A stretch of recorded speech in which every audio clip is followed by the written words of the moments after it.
बिस्मिल्लाहिर्रहमानिर्रहीम। अस्सलाम वालेकुम दोस्तों, वेलकम टू कोऑर्डिनेट। आज की वीडियो में डिस्कस करेंगे मॉड्यूल 61 से ऑनवर्ड, तो वीडियो को एंड क्लास में देखिएगा ताकि कोई भी इंपॉर्टेंट कॉन्सेप्ट आप लोगों को मिस ना हो। वीडियो स्टार्ट करने से पहले मैं आप लोग को रिकमेंड करूंगी हमारे चैनल को लाजमी जाके एक विजिट कीजिएगा। काफ़ी ज़्यादा हेल्पफुल टाइटल पड़ा हुआ है जो आपके लिए बहुत ज़्यादा बेनिफिशियल होगा। और इसके साथ साथ वीडियो अच्छी लगे तो उसको लाइक लाजमी कीजिएगा, चैनल को सब्सक्राइब कीजिएगा और बेल आइकन को प्रेस कीजिएगा ताकि हमारे चैनल से आने वाले मजीद अपडेट्स आपको टाइमली मिलती रहे। तो आज की वीडियो स्टार्ट करते हैं। तो आज की वीडियो में हमने नेटवर्क एंड इंटरनेट के अकॉर्डिंग पढ़े। तो कभी कभी हमें अलग अलग नेटवर्क को कनेक्ट करना होता है ताकि एक बड़ा कम्युनिकेशन सिस्टम बन सके। तो डिवाइसेस कौन कौन सी यूज होती हैं कनेक्टेड नेटवर्क की? एक है रिपीटर, दूसरा है ब्रिज और तीसरा है स्विच। इसको बारी बारी डिस्कस करते हैं। पहला ब्रिज है, सॉरी रिपीटर है। तो रिपीटर क्या होता है? सिग्नल्स को आगे भेजता है एम्पलीफाई करके, मीनिंग कंटेंट चेक नहीं करता और सिर्फ बस को लंबा कर देता है। अब ब्रिज क्या करता है? ब्रिज दो बसेस को कनेक्ट करता है लेकिन सिर्फ वो मैसेज फॉरवर्ड करता है जो दूसरी साइड के कंप्यूटर्स के लिए होती है। एफिशिएंट होता है रिपीटर से। इसके बाद है स्विच हमारे पास। तो मल्टी कनेक्शन ब्रिज ज्यादा बसेस कनेक्ट करता है, इसकी डेस्टिनेशन जो है एड्रेस चेक करता है और इसके अलावा जो हमारे पास वो है डेस्टिनेशन एड्रेस चेक करके जब भेजता है तो उस सिर्फ उसके ही जो स्पोक यानी कि उसके जो ब्रांच में मैसेज भेजते हैं जहां जरूरत हो और ट्रैफिक जो हो उसका कम होता है। इसमें रिपीटर, ब्रिज और स्विच एक ही लार्ज नेटवर्क बनाती हैं और इनका सेम प्रोटोकॉल होता है। राउटर्स बेसिकली क्या होती हैं डिफरेंट नेटवर्क में? तो जब नेटवर्क की कैरेक्टरिस्टिक्स डिफरेंट होती हैं, फॉर एग्जांपल वाईफाई हो गया, एथरनेट हो गया, राउटर यूज होता है वहां पे। तो राउटर एक नेटवर्क ऑफ नेटवर्क्स है, यानी इंटरनेट बनाता है। हर मशीन के पास local address plus internet address होता है। तो राउटर के पास फॉरवर्डिंग टेबल होता है और जो डिसाइड करता है कि किसी एड्रेस के मैसेज को कहाँ भेजना है। आगे बात कर लेते हैं गेटवे की। तो गेटवे हमारे पास क्या होता है? तो गेटवे में जहाँ नेटवर्क इंटरनेट से कनेक्ट होता है वहाँ गेटवे होता है। तो कभी कभी सिर्फ राउटर होता है और कभी कभी राउटर प्लस एसएस पॉइंट, यानी जैसे घर का वाईफाई और राउटर। सेम टाइप नेटवर्क जो होती है वो रिपीटर है, ब्रिज है, स्विच है। और जो डिफरेंट टाइप के नेटवर्क है वो उसमें राउटर एंड गेटवे आता है।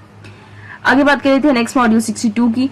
तो प्रोसेस एक्टिविटीज जो एक ही कंप्यूटर पर या अलग अलग कंप्यूटर पर चल रहे हों उनको एक दूसरे से कम्युनिकेट करना पड़ता है, इसलिए उसे कहते हैं इंटर प्रोसेस कम्युनिकेशन। दो मॉडल्स है हमारे पास, एक है क्लाइंट सर्वर मॉडल और दूसरा है पी टू पी नेटवर्क। पहले क्लाइंट टू सर्वर मॉडल पढ़ लेती है।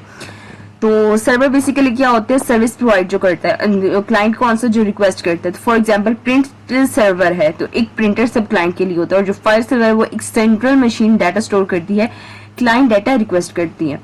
अच्छा, सर्वर हमेशा कंटिन्यूस चलना चाहिए, ठीक है। पी टू पी नेटवर्क में क्या होता है?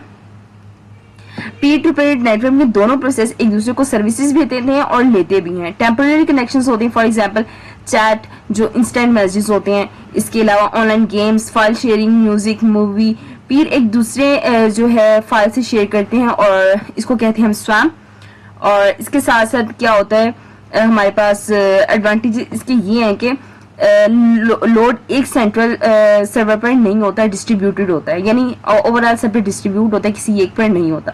प्रॉब्लम इसमें क्या होता है? कॉपीराइट वायलेशन ट्रैक करना मुश्किल हो जाता है। तो पी टू पी जो नेटवर्क है यानी पी टू पी नेटवर्क एक कम्युनिकेशन मॉडल है, ना कि एक अलग नेटवर्क है। एक प्रोसेस एक कनेक्शन के लिए पी टू पी यूज कर सकते हैं और दूसरे के लिए क्लाइंट सर्वर मॉडल, दोनों सेम नेटवर्क पे हो सकती है। तो क्लाइंट और जो सर्वर है उसमें वन सर्वर मेनी क्लाइंट्स और कंटिन्यूस सर्विस होती है, जबकि पी टू पी नेटवर्क में all are equal peers, temporally और डिस्ट्रीब्यूटेड लोडेड। आगे बात कर लेते हैं नेक्स्ट मॉड्यूल की, मॉड्यूल नंबर 63। तो इसमें कहते हैं कि नेटवर्क और इंटरनेट के बारे में हम बात करें, डिस्ट्रीब्यूटेड सिस्टम। तो आजकल बहुत ज्यादा सॉफ्टवेयर डिस्ट्रीब्यूटेड सिस्टम होती हैं, मतलब सिस्टम की जो पार्ट्स और प्रोसेस अलग अलग कंप्यूटर में चल रहे होते हैं और उनके एक दूसरे से नेटवर्क के जरिए इंटरेक्ट करते हैं। अब बात कर लेते हैं डिस्ट्रीब्यूटेड सिस्टम की टाइप्स। तो क्लस्टर कंप्यूटिंग क्या होता है? कई इंडिपेंडेंट कंप्यूटर्स क्लोजली काम करते हैं एक बड़ी मशीन जैसे सिस्टम बनाने के लिए। तो फायदे इसका क्या होता है? Cheap compare to super computer, reliable होते हैं, अगर एक फेल हो जाए तो दूसरा काम ले लेता है। लोड बैलेंसिंग क्या होता है? कम ज्यादा वर्क डिस्ट्रीब्यूट हो जाता है। आगे बात कर लेते हैं ग्रिड की, ग्रिड कंप्यूटिंग। तो लूजली जो कनेक्टेड होते हैं तो उसमें क्या होता है? सिस्टम में क्लस्टर से काम जो है वो टाइट कनेक्शन बन जाते हैं। स्पेशलाइज्ड जो सॉफ्टवेयर वो यूज होते हैं, लाइक कोनोड जो बोनिक है वो, और इसके अलावा जो पीसी है वो यूजर अपना कंप्यूटिंग पावर वॉलंटियर कर देते हैं जब मशीन आइडियल होती है तब, और use for big mathematical and scientific problems. आगे बात कर लेते हैं क्लाउड कंप्यूटिंग की। तो जो हमारे पास क्लाउड कंप्यूटिंग है वो लेटेस्ट ट्रेंड है। जो कंप्यूटर के जो रिसोर्सेज हैं वो ऑनलाइन शेयर करते हैं, यूजर को एज ए सर्विस दिए जाते हैं। फॉर एग्जांपल अमेजोन हो गया हमारे पास, तो जैसे अमेजोन इलास्टिक क्लाउड कंप्यूटिंग, इसको अमेजोन EC2 भी कहते हैं। तो इसने रेंट वर्चुअल कंप्यूटर्स ओवरलीज के अलावा जो गूगल ड्राइव है, गूगल एप्स, ऑनलाइन कोलैबोरेशन और फेड, इसका में रिलायबिलिटी और स्केलेबिलिटी, उसका कंसर्न है कि प्राइवेसी प्लस सिक्योरिटी और पता नहीं डाटा कहाँ और किसके पास है। ठीक है, समरी इसकी देख लेते हैं कि समरी में इसमें क्या आता है। ओवरऑल हमने क्या बात की, तो क्लस्टर टाइटली कनेक्टेड होते हैं, रिलायबल होते हैं और लोड बैलेंसिंग होती है, जबकि जो ग्रिड है वो लूजली कनेक्टेड होते हैं, वॉलंटाइल होती है, स्पेसिफिक यूज कर सकते हैं। और जो क्लाउड है वो शेयर्ड पूल होते हैं, ऑन द डिमांड और स्केलेबल होता है, बट प्राइवेसी इश्यूज होते हैं इसमें। नेक्स्ट मॉड्यूल की बात कर लेते हैं। इसमें हमने बात करनी है इंटरनेट आर्किटेक्चर के अकॉर्डिंग। तो internet collection of connected network mostly provided by ISPs।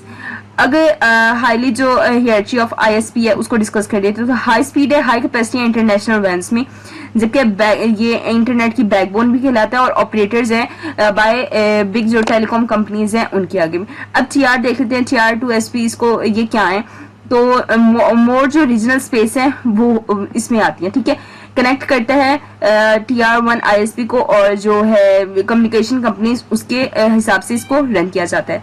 TR3 क्या होता है हमारे पास, इसमें इंटरनेट को होम और बिजनेस दोनों के लिए प्रोवाइड किया जाता है। For example PTCL, Nayatel, cable and telephone companies, universities, इनको समटाइम हम इंटरनेट भी कहते हैं। एंड सिस्टम्स की बात कर लेते हैं या होस्ट की, तो इसमें क्या होता है, डिवाइसेस जो इंटरनेट से कनेक्टेड होती हैं, for example PC, laptop, phones, cameras, cars और अप्लायंसेस, बेसिकली कोई भी चीज जो कम्युनिकेशन का फायदा उठाए, एंड सिस्टम।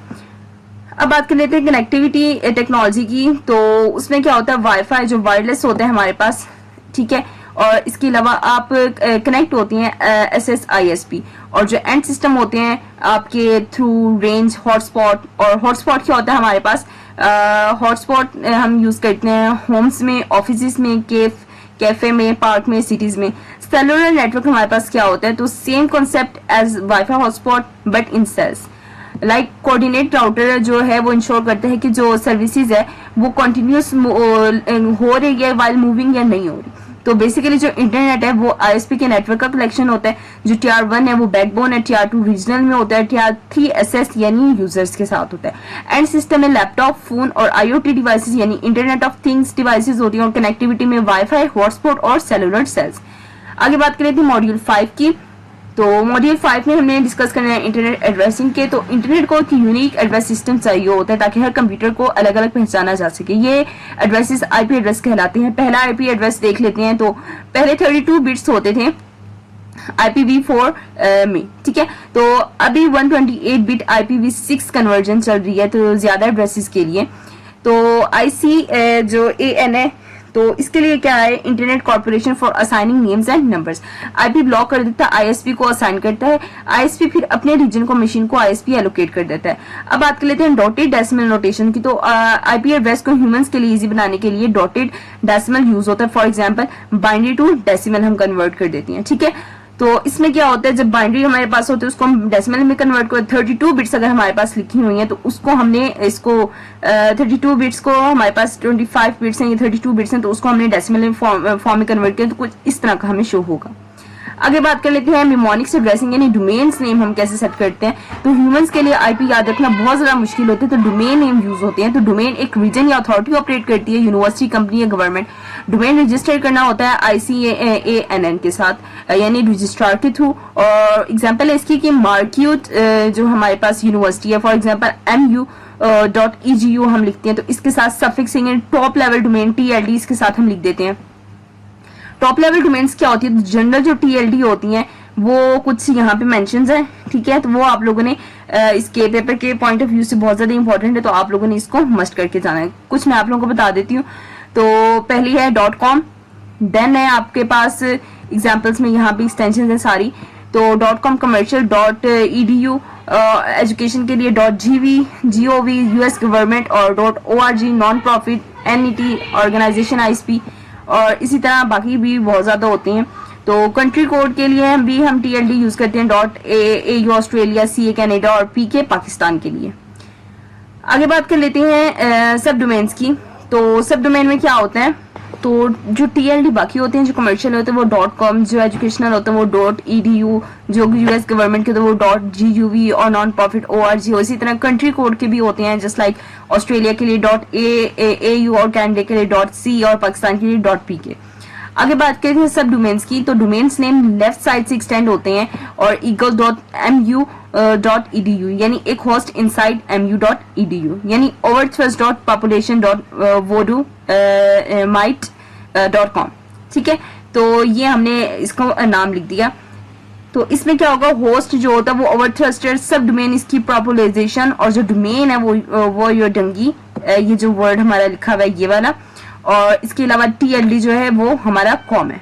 ठीक है, अब बात कर लेते हैं नेक्स्ट डोमेन नेम और सिस्टम यानी DNS। वो क्या होता है, तो इसमें क्या होता है, मैसेज इंटरनेट पे IP एड्रेस से ही ट्रांसफर होती हैं। अगर हम डोमेन नेम यूज करते हैं उसको IP एड्रेस में कन्वर्ट करना जरूरी है, यानी ये कन्वर्जन होती है DNS लुकअप के जरिए। DNS world wide directly maintain by name server. और DNS प्रैक्टिस के में कैसे होते हैं, तो बड़े ऑर्गेनाइजेशन, यूनिवर्सिटी, कंपनीज अपना जो ओन नेम सर्वर मेंटेन करते हैं। छोटी organisation just like chess club, kingandqueen.org अपने डोमेन रजिस्टर करते हैं और इसके बाद अपने ISP के नेम सर्वर सर्विसेज यूज करते हैं। मतलब एक ISP के अंडर मल्टीपल डोमेन होस्ट कर सकते हैं। तो सिंपली IP एड्रेस में 32 बिट्स होती हैं जो IPv4 होती हैं, और 128 बिट होती हैं जिसमें IPv6 होती हैं। रिटन एज डॉट डेसिमल, यानी हम बाइनरी टू डेसिमल में कन्वर्ट कर देते हैं अपनी इजी के लिए। डोमेन नेम में मेमोनिक्स आती है registered through ICANN company and converted to IPS through DNS। TLD में हम .com, .edu, .org, .pk, और इसको हम कंपनीज के लिए भी यूज करते हैं, बाकी पर्पसेस के लिए भी यूज करते हैं। सब डोमेन्स में ऑर्गेनाइजेशन नेम आ जाती है, उसमें होस्ट सब डोमेन नेम TLD आता है, और DNS में लुकअप में डोमेन आता है, और IP translation using name server भी बात करते हैं इसकी। तो दोस्तों ये था आज का हमारा लेक्चर। उम्मीद है आप लोगों को पसंद आएगा। वीडियो अच्छी लगे तो उसको लाइक लाजमी कीजिएगा, चैनल को सब्सक्राइब कीजिएगा और बेल आइकन को प्रेस कीजिएगा ताकि हमारे चैनल से आने वाले मजीद अपडेट्स आपको टाइमली मिलती रहे। मिलती है नेक्स्ट वीडियो में एक नई अपडेट के साथ। बहुत ज्यादा ख्याल रखिएगा, दुआ में याद रखिएगा। तब तक के लिए अल्लाह हाफिज।